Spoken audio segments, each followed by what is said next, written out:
So the databases that we have looked till now, be it airline reservation, hotel reservation, or the database in which we recorded the phone number, name and contact numbers of our neighbors, are all examples of what we call as traditional database applications, because they deal with data that is either textual or numeric. Okay, so these are called as traditional databases. With the advent of technology, we have also started including different types of data in the databases, like images, audio, video, speech, and the databases which contain all these elements, okay, the multimedia elements, are called as multimedia databases. Okay, so the first one is traditional databases that deals with the data that is either textual or numeric, and this one is multimedia databases. Other types of databases include GIS, that is Geographic Information System, which is used to store and analyze weather data, map images, satellite images, etc. Or the next type of databases can be data warehouses, in which the data is very huge and historical. This type of database is usually used in to extract information that will help to support decision making. Okay, so data warehouses are another example of databases. So there can be many types of databases in real world. Okay, so the next the topic we are going to be starting today is ER model, and before that let us write traditional databases.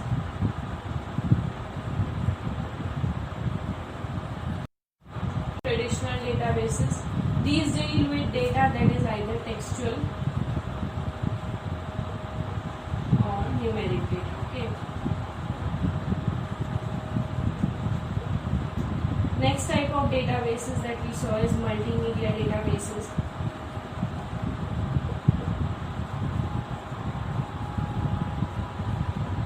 Which include audio, video, images, speech, etc. Okay, or geographic information system.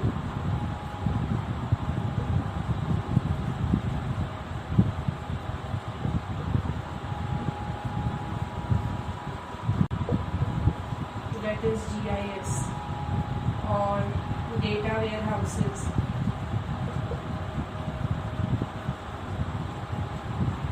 or what else, real-time databases, etc. So there are different types of databases. Okay, next we are going to start with ER model. ER model is a very important topic, so I hope you have copied this, and I will be erasing this now.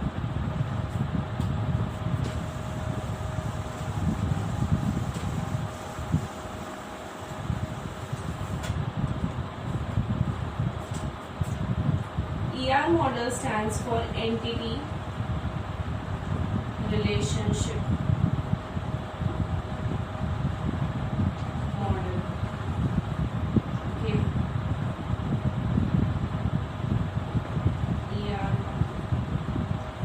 Okay, so entity relationship model is a high level conceptual data model. What it means is, what is a data model?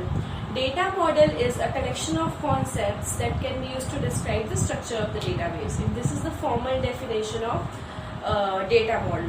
What it means is, data model is used to represent data in the form that is provided by that particular data model. For example, in entity relationship model, the data should be described in form of entities, relationships, attributes. Okay.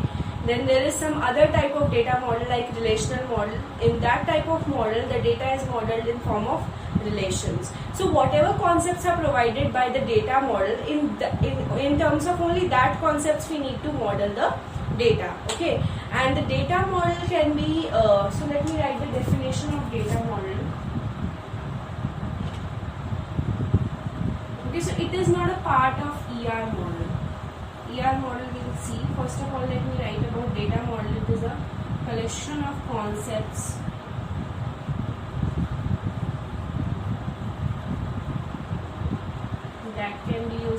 describe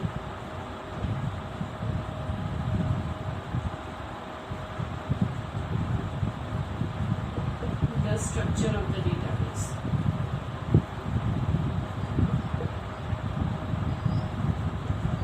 Okay. So data model can be categorized into three levels. The first level is conceptual level. I hope it is visible. Next is representational level.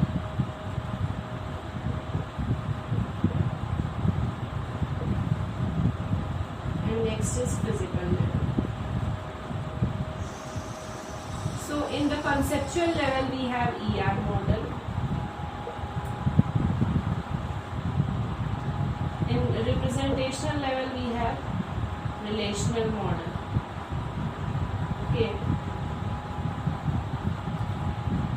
And we do not talk much about the physical level. Physical level data model talks about how the data should be stored physically on the computer, in the hard disk or whatever storage medium that has to be fixed by the DBMS. Okay, so that is the physical level data model. A representational level data model talks about the design of the database, and this type of database, the data model, is mainly used by programmers, and it can be mainly understood by only programmers and application designers, and not by us, or not by the people who are not familiar with the concepts of the database. Okay, and the conceptual level data model is the model that is used by native users, or that is more close to the layman users. Okay, like you and me, who do not know much about that, if we do not know much about it. Okay, so that is ER model. So let us talk about ER model now. Okay, so ER model models data in terms of entities, relationships, and attributes. So these three are the main backbones of ER model, or we can say the main concepts that are used in the ER model. So let us talk about entities. What is an entity? Entity is a thing in real world. Okay, thing in real world. So what is a thing? Thing can be anything like person, car, employee, company, university. Okay, so these are things in real world, and that is called an entity in entity relationship model. The thing can have, or the entity can have, either physical existence or conceptual existence. Physical existence means like person or car, these exist physically, or conceptual existence means that of an employee or a manager. These are that of conceptual existence. Okay, so entity can have either physical existence or conceptual existence. So that is called an entity. Okay, so let me write example is person. Let us talk about attributes now. So attributes are properties that are used to describe the entities. Okay.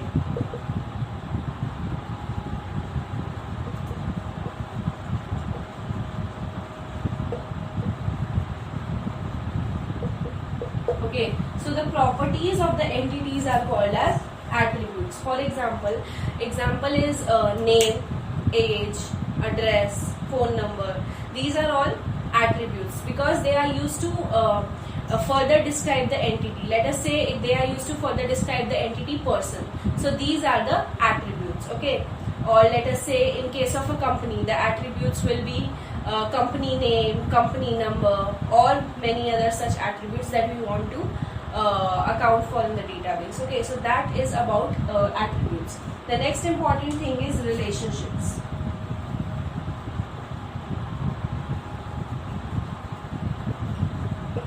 So relationship describes association among entities. Association among entities. So let me write the examples of attributes: name, age, address. Okay. So association among entities means, let us say an employee works for a company. So employee is an entity and company is an entity. Okay, so the relationship between or the association between employee and company is the works for. That is, employee works for company. So works for is the relationship or the association that connects the two entities, employee and company. Okay, so let me write it. Employee works for. This is a relationship. Okay.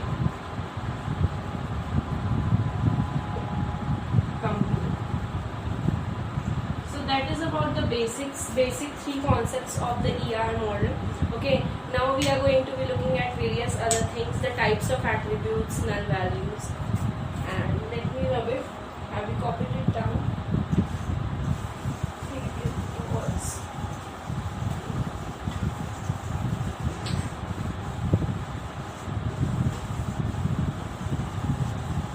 Okay, so attributes can be of various types. Let us say they can be categorized on the basis of various things. Let us say the first comparison of attributes is simple versus composite attributes. Okay.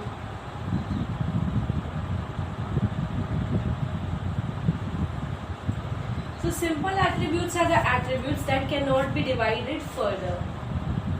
Is it visible?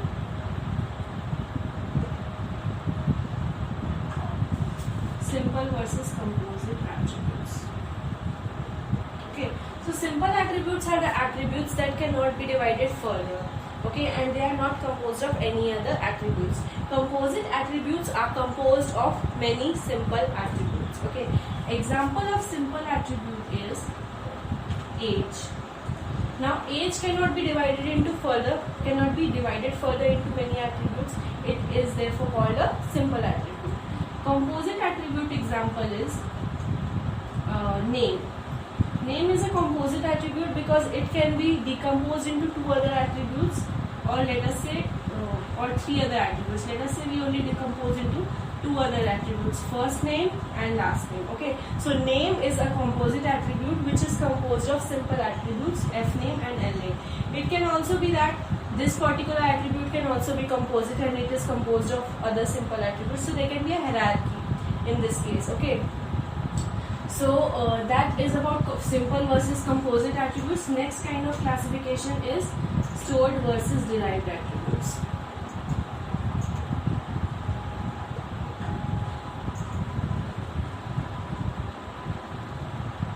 Stored attributes are the attributes whose values are stored in the database. For example,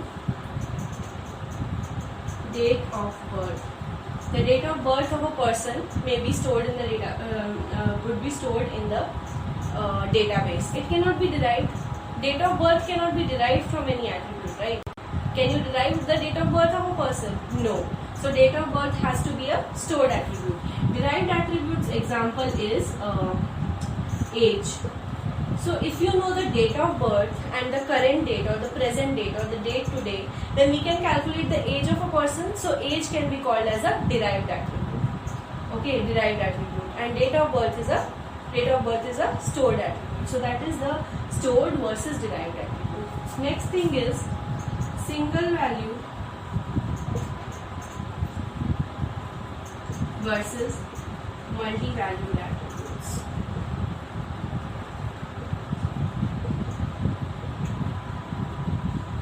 Okay, so single valued attributes are the attributes that have a single value. For example, height of a person or age of a person. So a person cannot have two heights or two ages. So okay, so height has to be a single valued attribute. Then single valued attributes are the attributes for which there will be just one value. Multi-valued attributes are the attributes for which there can be more than one value. Example is address, phone number. A person can have more than one house, and if he or she has more than one house, then he will have more than one address. Okay, so multi-valued attribute, and also a person can have more than one phone numbers, so it is again a multi-valued attribute. Okay, so single value versus multi-value, stored versus derived, and simple versus composite attributes. Simple attributes are also called as atomic attributes. Okay, atomic attributes. Next is complex attributes.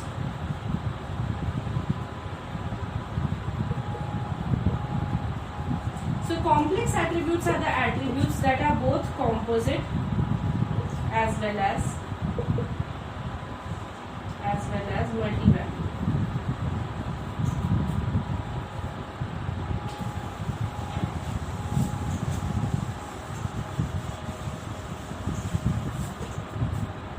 multi-value. Okay. If an attribute is both composite as well as multivalued, composite means it can be broken down into more simple attributes, or multivalued, that is it has multiple values, then it is called as a complex attribute. Example is address. Address, a person can have more than one house and so more than one address, so address is multi-valued attribute. And why it is called as a composite attribute is address can be composed of many simple attributes. Example, street number, city, state, zip. So now address is an attribute that is composed of simple attributes, that is composed of multiple attributes. So this is a composite attribute as well as this is a multi-valued attribute. So this is a complex attribute. Okay. Now we talk about null values. Okay, if we do not know the value of an attribute for a particular entity, for example, if we do not know the height of a person, then we can then the correct way to specify it is using a null value. We specify the value of that attribute as null. If I do not know the height of a person, then I will write its value as null in the database. Okay, so that we talk about a special type of attribute, that is a null attribute, or null values, not null attributes.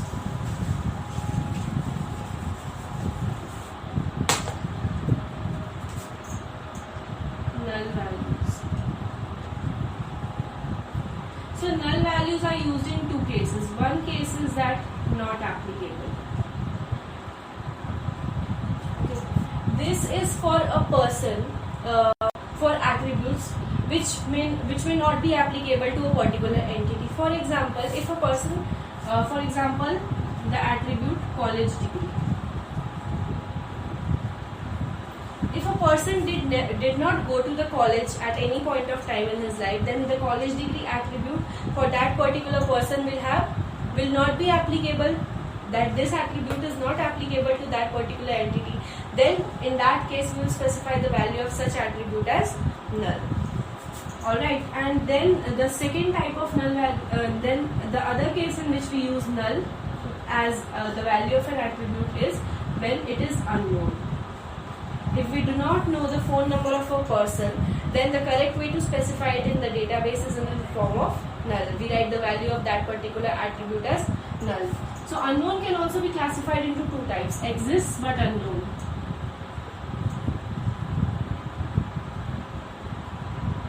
Example, height. So height of a person cannot not exist. It has to be there, but we do not know the value of height attribute. So that is the case of exists but unknown, height. Alright. And the second type of unknown is we do not know whether it exists.